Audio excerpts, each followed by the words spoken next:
Hey everybody, welcome back to the Driveway Engineer. I'm JR. Here's Roscoe. Today's the pretty big day when the bulk of this work will be getting done. I got my 2x6 rocker here. I spotted those in last night. I'm just going to show you guys real quick what I got and what the general outline of the plan is. This 1-inch strap here, I want to weld that to the bottom of the sill plate, so I'm going to go in and I'm going to open up little holes to here in the sill plate. I'll open up holes to plug weld that, and then the rocker will sit up against that, and I'll stitch weld the 1-inch to the rocker, and the angle underneath will hold it up and tie it into the actual corner of the floor, hopefully. I'm going to jam that up there right now and see if I can make that work. So I'll bring you guys back when I have it spotted in, but this is going to be a pretty nice upgrade. It's going to wind up looking pretty nice when it's done. There were some people online that didn't get what was going on with the flare, but whatever. I mean, I guess some people have a hard time visualizing how fabrication works, but I'm going to get started here and I'll bring you guys back. And in case anybody's wondering, I paid like $55 for all that. And then this stuff was 100, so I don't know, it was like 100. I have 10 feet of 1/4-inch round bar that I'm going to use on the edge of the flares when I get their final shape. So I'm into this for like 165 bucks, which is probably more, I think, than, I never even looked to see what rockers cost for this thing because I don't care. But it's probably more than rockers cost, but these will outlive the rest of the vehicle, so it'll be cool. Stay tuned. I'll be back.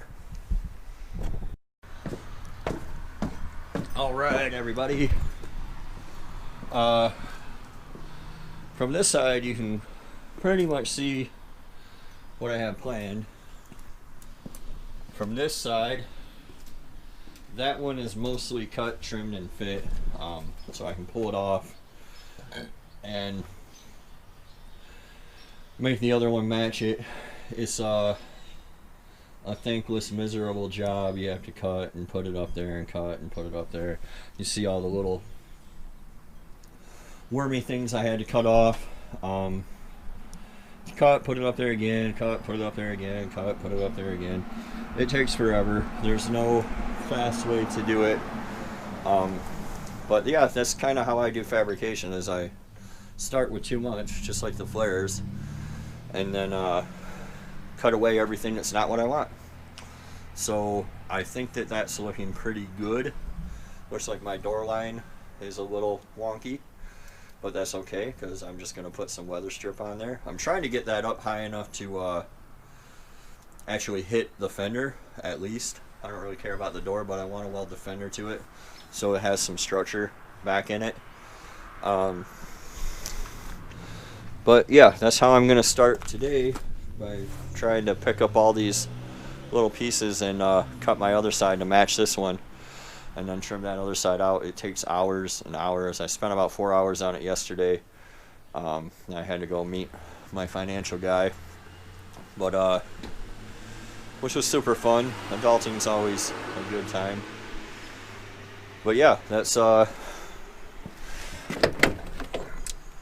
again, the jack stands are not up fully, and it can't quite sit flush anyway. There's a few spots where it's a little still, but I think you get the idea. So, and I am going to cap those ends before I permanently weld them. If you look underneath, right now it's pretty much lined up with where the floor goes, but when it's fully up, it's going to be a little bit high. So I'll show that. Like I said, that piece of angle is actually going to hold the bottom. I thought I was going to put the 1-inch flat bar up top, but I'm not. I'm going to weld the square tube directly to it, and I think I'm going to use the 1-inch flat bar to kind of wrap down around the floor lip, so that gets welded right to the corner of the floor lip. But we'll see. We'll see how it goes. Plans are fluid. Yeah, I'll bring you guys back when I have that other side trimmed and we'll go from there. All right, hands of a surgeon. There's really no special trick to this.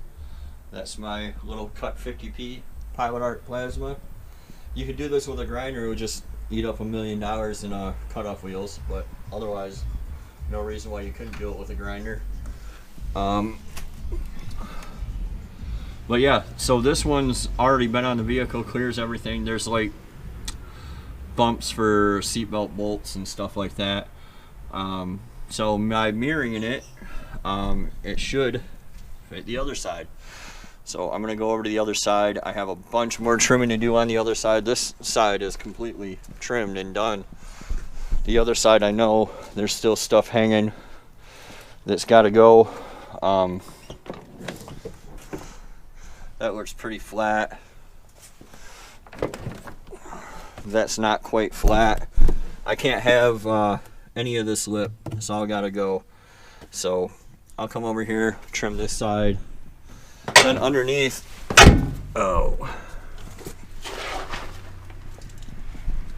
this little bracket has to go. All those screws have to go. This rust hole, there's other rust holes. I'm not going to do anything about it because I'm going to weld that 2-inch angle to this flange and then up to the rocker. So that will be solid. Much more solid than it ever was before. But yeah, it's just trim, trim, rinse, repeat, trim, trim, rinse, repeat. And then I'll be able to weld. It looks like I'm going to have to trim this flare because the intention is for it to drop down to right there. So you see where I have it marked out where I want to final trim it, but we'll have to come in and trim that as well so that the box tube can sit right here and the flare sits on top of it, which in turn seals all this up. Yeah, there's like a bunch of crap that hangs down, but it looks like I already got it off this side. I didn't have it off the other side. So, that, hello. How are you? Good, how are you? Good. So once all that's gone, once this is gone, it'll be able to sit flat. So, it's really pretty tedious work, which is why I'm not filming every second of it, but yeah, I'll be back.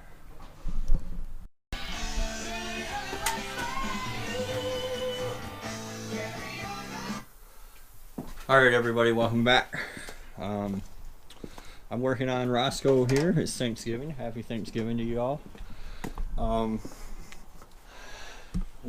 As usual, what do people always say when they're selling all their crap that they bought that had to be the best of everything? Life happened. Changed directions.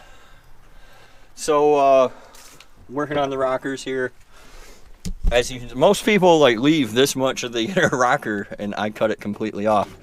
So you can see how there's no structure here, which is why I wanted to use the 2x2 angle to hold it up. But what I decided to do instead, what worked out better, was to flip it upside down and backwards, and like so. And go right down to the floor, right to the corner of the floor, and that put the structure right back into it. So we're good to go here. I'm gonna come through and bugger weld this together after I do the other side, or I might do this whole side first. I don't know. And then I'll work out how I want to do these flares exactly. It's already way stiffer, even with just this side tacked. But yeah, I'll work out how I want to do these flares. My wife drew these lines, but I'm thinking I'll probably go from the edge of the rocker up or something like that. But yeah, that's how it's looking underneath. I don't have quite enough angle because I went ahead and prematurely cut mine up. And then I cut like these weird little windows into it to go around the seatbelt bolts and stuff, which I think I mentioned in the other video. but whatever, it'll still be fine. I'll bring you guys back when it's mostly, I think what I'm going to do now, because it's still winter and I just like need to get it together and drive it, is go ahead and tack it in and slap some Rust-Oleum on it, and we'll revisit this in the springtime, because I still need to make my patches for right here. I still got some other stuff to do, so I think I'm just going to tack it in, run a few stitch welds, and paint it as is and call it good.